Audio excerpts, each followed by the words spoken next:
ഇതൊരു വാർത്ത മാത്രമായി നിൽക്കാതെ, കുറേ ചോദ്യങ്ങളും ഉത്തരങ്ങളും മാത്രമായി നിൽക്കാതെ ഇതിനൊരു റിസൾട്ട് ഉണ്ടാവും.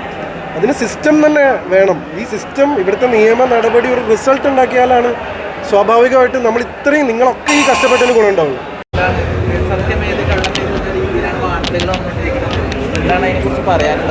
അല്ല, അത് കണ്ടുപിടിക്കുക തന്നെ വേണം. സത്യവും കള്ളവും എന്താണെന്നുള്ളത് കണ്ടുപിടിക്കേണ്ടത് എല്ലാവരുടെയും ആവശ്യമാണ്. അത് വളരെ ഗുരുതരമായിട്ടുള്ളൊരു അവസ്ഥയിലൂടെ തന്നെയാണ് നമ്മൾ കടന്നു പോകുന്നത്. അതുകൊണ്ട് തീർച്ചയായിട്ടും ഇതിൽ സത്യം എന്താണ് കള്ളം ഏതാണെന്ന് മനസ്സിലാവുന്നില്ല എന്ന് മീഡിയക്കാരായി നിങ്ങൾ തന്നെ പറയുമ്പോൾ സ്വാഭാവികമായിട്ടും നിങ്ങളാണ് ജനങ്ങളിലേക്ക് ന്യൂസ് എത്തിക്കുന്നത്. അപ്പോൾ സത്യം എന്താണ് കള്ളം എന്താണെന്നുള്ളത് ഇതിൽ കണ്ടെത്തിയേ പറ്റൂ. ഇത് വെറും ഒരു വാർത്ത ആയിട്ട് നിലനിൽക്കരുത്. സ്വാഭാവികമായിട്ടും ഇതിൽ കൃത്യമായിട്ടുള്ള അന്വേഷണം നടന്ന്, കാരണം അല്ലെങ്കിൽ രണ്ടുപേർക്കും പ്രശ്നമാണ്. കുറ്റം ഉന്നയിക്കുന്ന ആളും അല്ലെങ്കിൽ കുറ്റാരോപിതരും എല്ലാവരും പ്രശ്നത്തിൽ തന്നെയാണ്. അപ്പോൾ സ്വാഭാവികമായിട്ട് സത്യം എന്താണ് കള്ളം എന്താണെന്ന് കണ്ടുപിടിച്ച് തന്നെ പറ്റുള്ളൂ. മലയാളിക്ക് ഏറ്റവും ജനപ്രീതിയ നടനാണ് ജയസൂര്യ ചേട്ടൻ. അപ്പോൾ അദ്ദേഹത്തിൻ്റെ പേരടക്കം ഒരു റിപ്പീറ്റായിട്ട് ഒരു കേസ് ആരോപിച്ച് വന്നുകൊണ്ടിരിക്കുന്നത്. കൂടെ പ്രവർത്തിച്ച ഒരു സുഹൃത്ത് എന്ന നിലയിലും എന്താണ് പറയാനുള്ളത്? ഇതന്നെ പറയുള്ളത്. അതിൽ സത്യമുണ്ടോ കള്ളമാണോ എന്നുള്ളത് തീർച്ചയായിട്ടും കണ്ടുപിടിക്കുക എന്നുള്ളതാണ്. കാരണം ഇപ്പോൾ വന്ന വാർത്തകൾ തീർച്ചയായിട്ടും വളരെ ഗൗരവമുള്ള വാർത്തകളാണ്. അത് വെറുതെ നമുക്ക് തള്ളിക്കളയാൻ പറ്റുന്നൊരു വാർത്തകളല്ല. അപ്പോൾ സ്വാഭാവികമായിട്ടും അതിൻ്റെ പിന്നിലുള്ള സത്യം എന്താണ്, അല്ലെങ്കിൽ അത് വെറും ഒരു ആരോപണമാണോ, അല്ലെങ്കിൽ അത് ഗൗരവമായിട്ടുള്ള കാര്യം തന്നെയാണോ എന്നുള്ളത് കണ്ടുപിടിക്കുന്നത് വേണം. അത് ശരിക്കും അന്വേഷിച്ച് കണ്ടുപിടിക്കേണ്ട ഒരു കാര്യം. ഇത് വെറും ഒരു വാർത്തയായി നിലനിൽക്കേണ്ട കാര്യമല്ല. മലയാള സിനിമയിൽ ഈ കാസ്റ്റിംഗ് കൗച്ച് എന്ന പ്രോസസ്സ് നടക്കുന്നുണ്ടോ എന്ന് ജീവിച്ചേട്ടൻ വിശ്വസിക്കുന്നുണ്ട്? എനിക്കൊരു എക്സ്പീരിയൻസ് ഇല്ല, അല്ലെങ്കിൽ എനിക്ക് അങ്ങനെ ഒരു അവസ്ഥ ഉണ്ടായിട്ടില്ല, അല്ലെങ്കിൽ എനിക്ക് അങ്ങനത്തെ ഒരു എക്സ്പീരിയൻസ് നേരിൽ കണ്ടോ അറിഞ്ഞോ അറിയില്ല.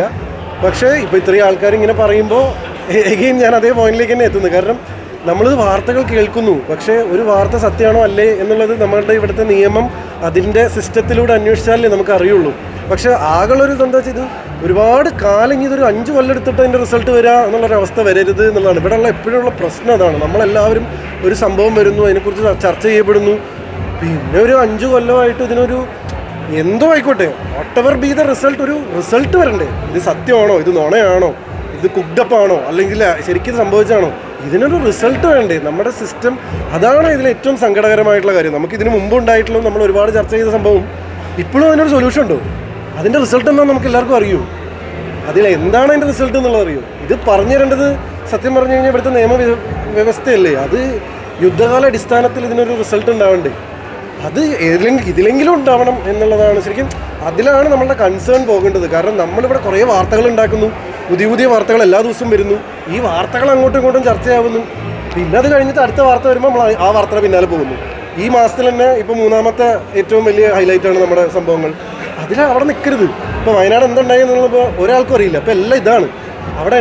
അവിടെ അതിജീവനം എന്ന് പറഞ്ഞ് നമ്മൾ ഇറങ്ങി പുറപ്പെട്ടു. ഇപ്പോൾ എന്താ അവിടെ നടക്കുന്നത് ഒരാൾക്കും അറിയില്ല. പക്ഷേ അങ്ങനെ ആകുമ്പോൾ സങ്കടമാണ്. എന്ന് വെച്ച് കഴിഞ്ഞാൽ എല്ലാത്തിനും ഒരു റിസൾട്ടിലേക്ക് നമുക്ക് എത്താൻ പറ്റുന്നുണ്ടോ ഇല്ലേ എന്നുള്ളതാണ് അതിലുള്ള സങ്കടം. അത് നമ്മുടെ സിസ്റ്റത്തിൻ്റെ സംഭവമാണ്. ആ സിസ്റ്റം വിചാരിക്കുക. ഇപ്പോൾ ഈ കാര്യമാണെങ്കിലും വളരെ ഗൗരവമുള്ളൊരു കാര്യമാണ്. പക്ഷേ ഇതൊരു 10 കൊല്ലം കഴിഞ്ഞിട്ടല്ല ഇതിൻ്റെ റിസൾട്ട് വരേണ്ടത്, അല്ലെങ്കിൽ ഇതൊരു 5 കൊല്ലം. ഇതെന്താണെന്നുള്ളത് എല്ലാവരും ഇൻവോൾവ് ആയിട്ടുള്ളൊരു പരിപാടി ആയതുകൊണ്ട് ഇതിന് എത്രയും പെട്ടെന്ന് ഇതിനൊരു സൊല്യൂഷൻ വരണം. അത് സിസ്റ്റം തന്നെ ഇൻവോൾവ് ആണ്. നിയമപരമായിട്ടുള്ള റിസൾട്ട്സുകൾ വരണം. ഇന്നലെ ഡയറക്ടർ ലാൽ സാർ ഒരു സ്റ്റേറ്റ്മെന്റ് കൊടുത്തിട്ടുണ്ടായിരുന്നു. കാസ്റ്റിംഗ് കൗച്ച് പറഞ്ഞ പ്രോസസ് മലയാളത്തിലുണ്ട് എന്ന രീതിയിൽ ഒരു സ്റ്റേറ്റ്മെന്റ് കൊടുത്തിട്ടുണ്ടായിരുന്നു. അതിനോട് എന്താ പറയുള്ളത്? എനിക്ക് പേഴ്സണലി അങ്ങനെ ഒരു സംഭവം ഞാൻ അഭിമുഖീകരിച്ചിട്ടില്ല, അല്ലെങ്കിൽ ഞാൻ അല്ലെങ്കിൽ എൻ്റെ എക്സ്പീരിയൻസിൽ അത് ഉണ്ടായിട്ടില്ല. സീനിയർ ആയിട്ടുള്ള ഒരു ഡയറക്ടറാണ്, അറിയപ്പെടുന്ന ഡയറക്ടറാണ്. അദ്ദേഹം തന്നെ ഇങ്ങനെ നേരിട്ട് വെളിപ്പെടുത്താൻ കാസ്റ്റിംഗ് കൗച്ച് മലയാളത്തിലുണ്ട് എന്ന് ആൾക്ക് നേരിട്ട് അനുഭവം ഉള്ളതുകൊണ്ടാണല്ലോ അദ്ദേഹം പറഞ്ഞിട്ടുണ്ടാവും. നിങ്ങൾക്ക് എന്താ തോന്നുന്നു? ഞാനിത് പുറത്തുനിന്ന് കാണുന്ന ഞാനും ആ സ്റ്റേറ്റ്മെന്റ് കേട്ടിട്ടേ ഉള്ളൂ. കാരണം നിങ്ങൾ പറയുമ്പോഴാണ് ഞാൻ അങ്ങനെ സ്റ്റേറ്റ്മെന്റ് ഉണ്ട് എന്ന് അറിയുന്നത്. അപ്പോൾ സ്വാഭാവികമായിട്ടും നിങ്ങൾ പറഞ്ഞിട്ടാണ് ഞാൻ അങ്ങനെ ഒരു വാർത്ത കേൾക്കുന്നത്. അപ്പോൾ അത് വെച്ചിട്ട് ഞാൻ എങ്ങനെയാണ് റെസ്പോണ്ട് ചെയ്യുക? നിങ്ങൾക്ക് എന്താണ് ആ വാർത്ത കേട്ടപ്പോൾ തോന്നുന്നുള്ളത് നമ്മളോട് പറയാം. അത്രയല്ലേ നമുക്ക് പറയാൻ പറ്റില്ല. കാരണം ഞാനിത് കേട്ടിട്ടില്ല. അപ്പോൾ താങ്കൾ പറഞ്ഞപ്പോഴാണ് ഇങ്ങനൊരു സാധനം ഉണ്ടോ എന്നുള്ള തന്നെ ഞാൻ അറിഞ്ഞത്. മലയാള സിനിമ എന്ന് ഓർക്കുമ്പോൾ നമുക്ക് ഏറ്റവും കൂടുതൽ ഓർമ്മ വരുന്നത് മമ്മൂട്ടി അല്ലെങ്കിൽ മമ്മൂക്ക, ലാലേട്ടൻ എന്നാണ്. പക്ഷേ ഇത്രയും നല്ല പ്രതിസന്ധി ഘട്ടത്തിൽ മലയാള സിനിമ കടന്നു പോകുമ്പോൾ ഇവർക്ക് ഈ പ്രമുഖർക്ക് 2 അഭിപ്രായം വരുന്നില്ല. ഇവരുടെ ഭാഗത്തുനിന്ന് അഭിപ്രായം വരുന്നില്ല എന്ന് ചാനലുകൾ ചർച്ചയാകുന്നു. പ്രേക്ഷകർ എന്താണ് കരുതുന്നത് എന്നൊക്കെ രീതിയിൽ അഭിപ്രായം വരുന്നുണ്ട്. എന്താണ് ഇവരൊന്നും അഭിപ്രായപ്പെടാത്തത് എന്നാണ് തോന്നുന്നത്? എനിക്കറിയില്ല. ഇത്രയും സെൻസിറ്റീവ് ആയിട്ടുള്ളൊരു ഇഷ്യൂ ആയതുകൊണ്ടായിരിക്കും അവർ അഭിപ്രായപ്പെടാത്തത്. കാരണം ഇവരിൽ നിന്ന് 2 പേരിൽ നിന്ന് എന്താണ് അഭിപ്രായം വരാത്തതെന്നുള്ള മീഡിയ മൊത്തം ചോദിക്കുന്നുണ്ടല്ലോ. സ്വാഭാവികമായിട്ട് ഇവരുടെ അഭിപ്രായങ്ങൾ അത്രയും വലുതാണ്. അവർ അഭിപ്രായപ്പെടുമ്പോൾ അത്രയും ഇമ്പോർട്ടൻ്റ് ആയിട്ട് അഭിപ്രായപ്പെടണം. അത് അഭിപ്രായപ്പെടണം. കാരണം 2 പേരും സ്വാഭാവികമായിട്ടും ലെജൻസാണ്. ഒരു കമ്പനിയുടെ ചെയർമാൻ CEO എന്ന് പറയുന്ന പോലത്തെ പൊസിഷനിൽ മലയാള ഇൻഡസ്ട്രിയിൽ ഇരിക്കുന്ന ആളുകളാണ്. അപ്പോൾ അവരതിനെക്കുറിച്ച് കൂടുതൽ മനസ്സിലാക്കിയിട്ട് റെസ്പോണ്ട് ചെയ്യാൻ വെയിറ്റ് ചെയ്യുകയാണോ എനിക്ക് അറിയില്ല. എന്നെപ്പോലെ ഒരാൾക്ക് അതുവരെ എന്താ റെസ്പോണ്ട് ചെയ്യാത്തതെന്ന് പറയാനുള്ള ഒരു നോളജ് എനിക്കില്ല. എനിക്ക് ഇവരെ രണ്ടുപേരും അങ്ങനെ നേരിട്ട് വിളിച്ച് ചോദിക്കാനുള്ള ആക്സസും ഇല്ല. സോ അങ്ങനെയല്ല അതിൻ്റെ ഒരു സംഭവം. സ്വാഭാവികമായിട്ടും അവരെ പോലെയുള്ള ആൾക്കാരിൽ നിന്നാണ് നമുക്ക് റെസ്പോൺസ് വരേണ്ടത്. അമ്മ സംഘടനയിൽ എന്താണ് യുവതലമുറയുടെ പ്രസൻസ് ഇനിയെങ്കിലും വേണം, അവരാണ് ഇനി മുന്നോട്ട് നയിക്കേണ്ടതെന്ന് എന്തെങ്കിലും ജഗദീഷ് ചേട്ടൻ സ്റ്റേറ്റ്മെന്റ് പറഞ്ഞിട്ടുണ്ടായിരുന്നു. അതിനോട് എന്താ പറയാനുള്ളത്? അല്ല, എല്ലാ സ്ഥലങ്ങളിലും രണ്ടിൻ്റെയും ഒരു ബാലൻസ് വേണം എന്നാണ് എനിക്ക് എപ്പോഴും ഫീൽ ചെയ്തിട്ടുള്ളത്. എന്ന് വെച്ച് കഴിഞ്ഞാൽ യുവതലമുറ മാത്രം വിചാരിച്ചാൽ ഒരു സാധനം മുന്നോട്ട് കൊണ്ടുപോകാൻ പറ്റില്ല, കാരണം അവർക്ക് എക്സ്പീരിയൻസ് ഇല്ല. പക്ഷേ യുവതലമുറ വിചാരിച്ചാലാണ് ഒരു വിഭാഗത്തിൻ്റെ സംഭവങ്ങൾ മനസ്സിലാവുള്ളൂ. എക്സ്പീരിയൻസ്ഡ് ആയിട്ടുള്ള ആൾക്കാർ രണ്ടിൻ്റെ ഒരു ബാലൻസ് ഉണ്ടെങ്കിൽ ഒരു കോർപ്പറേറ്റ് സ്ട്രക്ചർ എടുക്കുന്ന പോലെ അല്ലെങ്കിൽ ഒരു ബിസിനസ് എടുക്കേണ്ട പോലെയല്ലേ നമ്മളിതിന് എടുക്കേണ്ടത്. എന്ന് വെച്ചാൽ ഒരു ബിസിനസ് സ്ഥാപനം എങ്ങനെ മുന്നോട്ട് കൊണ്ടുപോകാം, വളരെ എക്സ്പീരിയൻസ്ഡ് ആയിട്ടുള്ള ആൾക്കാരും ഉണ്ടാവും, വളരെ ന്യൂ ഐഡിയാസ് ആയിട്ടുള്ള യങ് ആയിട്ടുള്ള ഒരു ആൾക്കാരും ഉണ്ടാവും. ഇതിൻ്റെ രണ്ടിൻ്റെയും കൂടി ഒരു സിനർജിയാണ് എപ്പോഴും ഒരു സാധനത്തിന് മുന്നോട്ട് നയിക്കുക. കാരണം എക്സ്പീരിയൻസ് വിത്ത് പുതിയ ഐഡിയാസ്. ഈ പുതിയ ഐഡിയാസ് പലപ്പോഴും ചിലപ്പോൾ ഇപ്പോഴത്തെ യുവതലമുറയ്ക്കായിരിക്കും കൊണ്ടുവരാൻ സാധിക്കുക. കാരണം അവരുടെ ഒരു കാഴ്ചപ്പാട്, ഇപ്പോൾ സിനിമ പോലും സത്യം പറഞ്ഞാൽ ഇപ്പോൾ 12ാം ക്ലാസ് മുതൽ ഡിഗ്രി വരെയുള്ള പിള്ളേരാണ് ഒരു സിനിമ വിജയിക്കണോ വേണ്ടേ എന്നുള്ളത് തീരുമാനിക്കുന്നത്.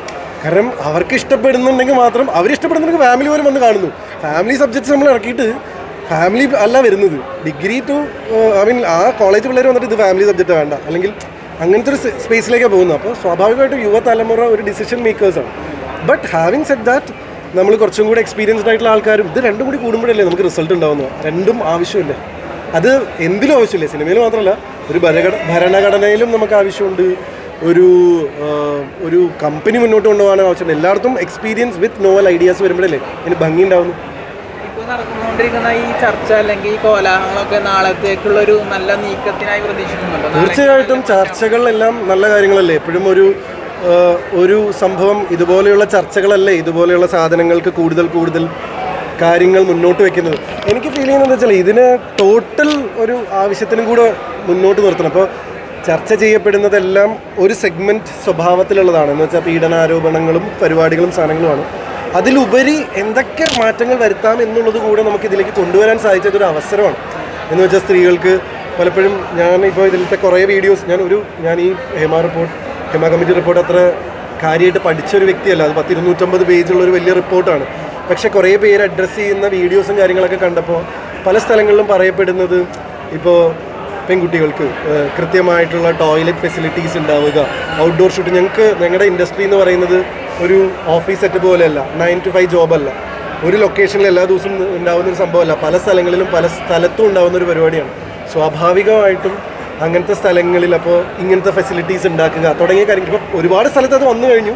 കുറേ സിനിമകളിൽ അത് പ്രാവർത്തികമാക്കി, ചില സിനിമകളിൽ ഇല്ല എന്ന് കേൾക്കുന്നു. അപ്പോൾ അതിൻ്റെ ഒരു ടോട്ടാലിറ്റി ഒക്കെ ഇങ്ങനെ എല്ലാ ചേഞ്ചസും ഇതിൽ വരികയാണെങ്കിൽ ഇതൊരു വാർത്തയിൽ മാത്രം ഒതുങ്ങി നിൽക്കാതെ, എല്ലാ ദിവസവും ഹെഡ്ലൈൻസ്, എല്ലാ ദിവസവും റേറ്റിങ്ങും TRPയിലും ഒതുങ്ങി നിൽക്കാതെ ഇതിനെല്ലാം ഇതിനൊരു റിസൾട്ടും കൂടെ ഉണ്ടായിക്കഴിഞ്ഞാൽ അതൊരു വലിയ ഇതിനൊക്കെ അർത്ഥം ഉണ്ടാവും. അപ്പോൾ നമ്മളിതെല്ലാം ചെയ്യുന്നതിന് ഞാനിവിടെ നിന്നിപ്പോൾ ഇത്രയും ക്യാമറകൾ ഇങ്ങനെ ചുറ്റും നിന്നിട്ട് ഞാൻ സംസാരിക്കുന്നതിന് ഇതൊക്കെ ഒരു വാർത്താ കണ്ടന്റാണ്. നിങ്ങൾ ഇതിനൊക്കെ ഒരു ക്യാപ്ഷൻ കൊടുത്ത് നാളെ ഇത് സ്വാഭാവികമായിട്ട് നിങ്ങളുടേതായിട്ടുള്ള ചാനലുകളിൽ ഇത് അപ്ലോഡ് ചെയ്യും, നിങ്ങളുടെ പണി ചെയ്യുന്നു. പക്ഷെ അത് അവിടെ തീരാതെ ഇതിനൊക്കെ ഒരു സൊല്യൂഷൻ ഉണ്ടായി കഴിഞ്ഞ് കഴിഞ്ഞാൽ സിനിമ ഇൻഡസ്ട്രി ഒരു എക്സംപ്ലറി ഇൻഡസ്ട്രി ആവും. കാരണം എന്താ വെച്ചാൽ സിനിമയിലാണ് ഇത് ആദ്യം തുടങ്ങിയത്. ഇത് എല്ലാ സ്ഥലത്തും വരണം എന്ന് നമുക്ക് ധൈര്യമായിട്ട് പറയാൻ പറ്റും.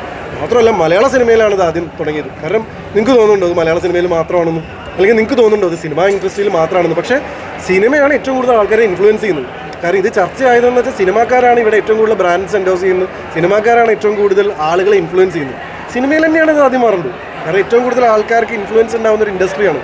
ഇപ്പം ഞങ്ങളെയൊക്കെ ആക്ടേഴ്സിന് മാത്രമല്ല ഇൻഫ്ലുവൻസേഴ്സ് എന്ന് വിളിക്കുന്നില്ല, വലിയ ഉത്തരവാദിത്തമല്ലേ നമ്മുടെയൊക്കെ ഉള്ളിലുള്ളത്. സ്വാഭാവികമായിട്ട് ഈ ഇൻഡസ്ട്രിയിൽ മാറ്റം വന്നു കഴിഞ്ഞാൽ എല്ലാ ഇൻഡസ്ട്രിയിലേക്കും ചിലപ്പോൾ ഒരു എക്സംപ്ലറി ആയി മാറട്ടെ. അതാണ് ഞാൻ തുടക്കത്തിൽ പറഞ്ഞ സംഭവം തന്നെ. ഇതൊരു വാർത്ത മാത്രമായി നിൽക്കാതെ, കുറേ ചോദ്യങ്ങളും ഉത്തരങ്ങളും മാത്രമായി നിൽക്കാതെ ഇതിനൊരു റിസൾട്ട് ഉണ്ടാവും. അതിന് സിസ്റ്റം തന്നെ വേണം. ഈ സിസ്റ്റം, ഇവിടുത്തെ നിയമ നടപടി ഒരു റിസൾട്ട് ഉണ്ടാക്കിയാലാണ് സ്വാഭാവികമായിട്ടും നിങ്ങളൊക്കെ ഈ കഷ്ടപ്പെട്ടതിന് ഗുണമുണ്ടാവുള്ളൂ. ആ പ്രതീക്ഷയിലാണല്ലോ എല്ലാവരും. ആ പ്രതീക്ഷ നിങ്ങളിലൊക്കെയാണ്. നിങ്ങൾ മീഡിയയും ഇവിടുത്തെ ജനങ്ങളിലും ഇവിടുത്തെ നിയമത്തിലുമാണ് ആ പ്രതീക്ഷ. എൻ്റെ സിനിമ ഫസ്റ്റ് പ്രീമിയർ കഴിഞ്ഞു. ഞാനൊന്ന് എന്താണ് അവസ്ഥ എന്നുള്ളതൊന്ന് പോയി നോക്കട്ടെ. അതിൻ്റെ ഇടയിൽ കുറച്ച് ഗൗരവമായിട്ട് മനോരാജ്യം എന്നാണ് സിനിമയുടെ പേര്. സമയം കിട്ടുമ്പോൾ പോയി കാണണേ. ശരി, താങ്ക് യു.